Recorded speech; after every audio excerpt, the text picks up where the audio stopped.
अस्सलाम वालेकुम, कैसे हैं आप सब? ठीक ठाक है, खैरियत से होंगे। आज मैं आपके लिए एक नई वीडियो के साथ हाजिर हूँ। वीडियो शुरू करने से पहले लाइक शेयर एंड सब्सक्राइब ज़रूर कर लीजिएगा। आज सुबह इस्लामाबाद में जब मैं सुबह सो के उठी तो बहन ने पूछा कि आज का क्या प्लान है।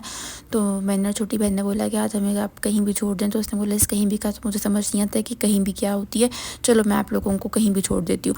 वो उससे मैं गाड़ी में बिठा लिया और वो हमें कहीं भी छोड़ के यहाँ पे सड़क पे ख़ुद हमने उसको रुखसत कर दिया।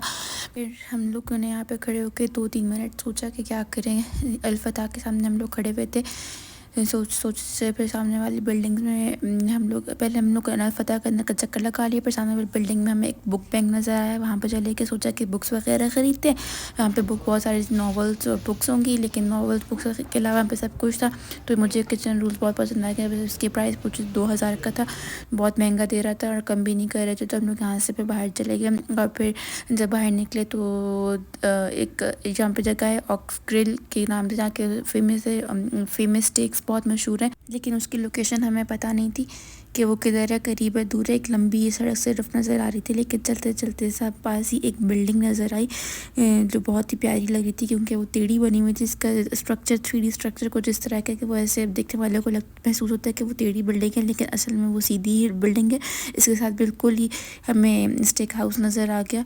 और करीम भाई से पूछा था कि तुम यहाँ तक हमें पहुँचाने के लिए कितने पैसे लोगे, तो उसने कहा 300 रुपये। लेकिन जब हम लोगों ने पैदल चलना शुरू किया तो बिल्कुल सामने ही हमारे स्टेक हाउस था।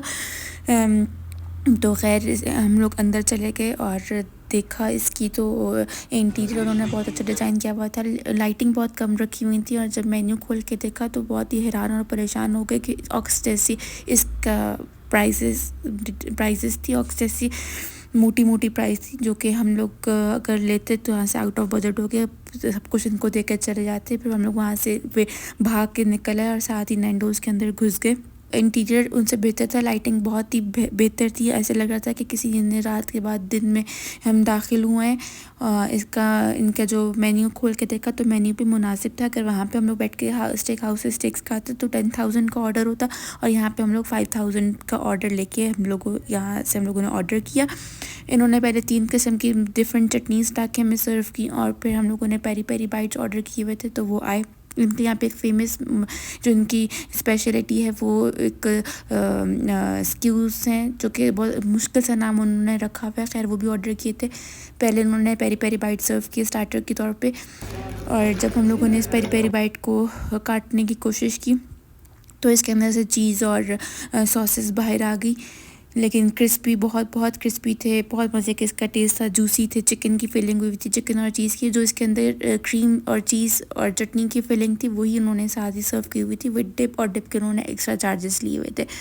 अच्छा खैर फिर लेमनेड ऑर्डर की थी और छोटी बहन ने कोक ऑर्डर की थी, तो इनकी लेमनेड अच्छी थी। और ये इनका फेमस और मशहूर, बहुत ही मुश्किल इसका कोई नेम था, इसके पीछे इनके पम्फलेट में नज़र आ रहा होगा, लेकिन मुझे तो पढ़ना भी नहीं आता। खैर फिर जो है ये ऑर्डर किया, इसका उन्होंने फ्रेंच फ्राइज़ और राइस सर्व किए। राइस तो बस गार्लिक राइस है, लेकिन बिल्कुल पसंद नहीं आए। साथ एक चिकन पीस था। इनका ये जो इनकी स्पेशल डिश थी वो बहुत ही tasty, delicious, juicy, mouth watering और फुल सॉफ्ट, नरम मलाई, कॉटन कैंडी मलाई कह लें, बहुत ही अच्छी थी। और इसका जो टिक्का पीस था वो इसके विद स्किन उन्होंने सर्व किया। ऊपर से बहुत क्रिस्पी था और अंदर से बिल्कुल सॉफ्ट और जूसी था, टेंडर। आप कह ले बहुत ही मज़ा आया हमें। और इसका ऑर्डर जो बिल था वो भी बहुत ही मज़े का बना, जो कि 5,000 से ऊपर था, लेकिन स्टेक हाउस से कम था। लास्ट में लोगों ने कॉफ़ी पी, बास्किन रॉबिन्स से ग्रीन वैली से ग्रॉसरी करते हुए घर आ गए। उम्मीद है कि आपको ये वीडियो बहुत अच्छी लगी होगी। अपना ख्याल रखिएगा। अल्लाह हाफ़िज़ और सब्सक्राइब करना मत भूलिए।